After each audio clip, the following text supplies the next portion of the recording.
Hello, જાગુસ kitchen જર્નીમાં આપ સૌનું સ્વાગત છે. ફ્રેન્ડ્સ, અત્યારે ચોમાસું ચાલી રહ્યું છે તો કયું શાક બનાવવું તે ટેન્શન હંમેશા રહેતું હોય. તો આજે આપણે બનાવશું આખા મગનું એકદમ સરસ ટેસ્ટી અને મસ્ત ગુજરાતી શાક. તો ચાલો શરૂ કરીએ.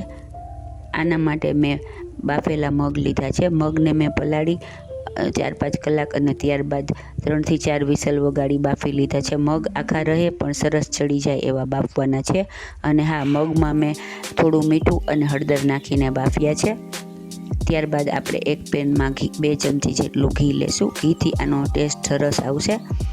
હવે ત્યારબાદ તેમાં અડધી ચમચી જેટલું જીરું લેશું. ઘીથી વઘારતો હોવાથી આપણે રાઈનો ઉપયોગ કરતા નથી. ત્યારબાદ તેમાં 7-8 મીઠા લીમડાના પાન અને 2 સૂકા લાલ મરચાં લેશું. બધું સરસ થઈ જાય એટલે તેમાં 5 થી 6 જેટલી કળી લસણ મેં ઝીણી સમારીને લીધી છે. ફ્રેન્ડ્સ, કઠોળના શાકમાં લસણ સમારીને લેવાથી તેનો ટેસ્ટ સરસ આવે છે અને ચાવવામાં આવે તો ખૂબ જ સરસ લાગે છે. હવે ત્યારબાદ અડધી ચમચી હિંગ એડ કરીશું. વઘાર સરસ થઈ જાય એટલે તેમાં એક મીડિયમ સાઇઝનું ટમેટું મેં ઝીણું સમારીને લીધેલું છે તે લેશું.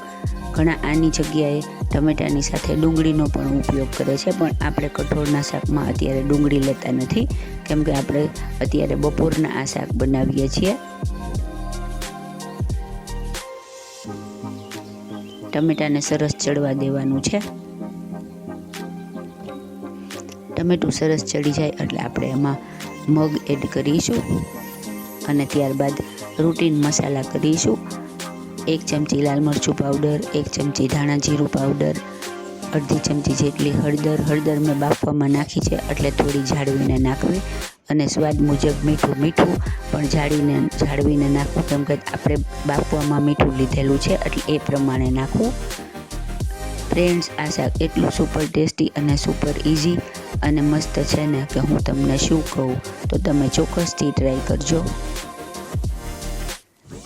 હવે આપણે એક વાટકીમાં અડધી વાટકી જેટલી ઘાટી છાશ લેશું અને ત્યારબાદ તેમાં અડધી ચમચી જેટલો ચણાનો લોટ એડ કરી અને તેને ડાયલ્યુટ કરી લેશું અને પછી તે એડ કરીશું. તમે એકલી છાશ પણ લઈ શકો છો, પણ ચણાનો થોડોક અમથો લોટ લેવાથી તેનો એકદમ શાકનો ગ્રેવી બહુ મસ્ત બને છે. હવે આપણે તેમાં જરૂર મુજબ પાણી એડ કરીશું. અત્યારે અડધાથી પોણો ગ્લાસ જેટલું પાણી આમાં મેં એડ કર્યું છે.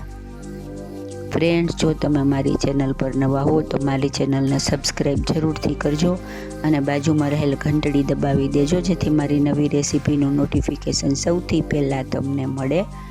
હવે આપણું મગનું શાક ઉકળવા લાગ્યું છે. આપણે તેમાં અડધી ચમચી ગરમ મસાલો અને થોડા લીલા મરચાં સમારીને નાખીશું અને ત્યારબાદ આદુને આવી રીતે છીણીને નાખીશું.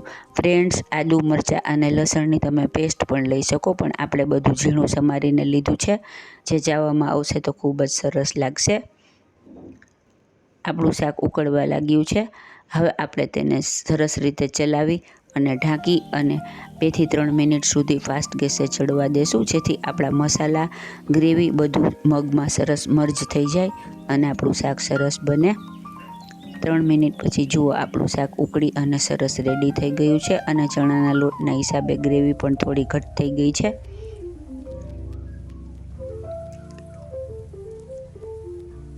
હવે આપણે શાકને નીચે ઉતારી લેશું અને ત્યારબાદ ઉપરથી એક તડકો રેડી કરીશું.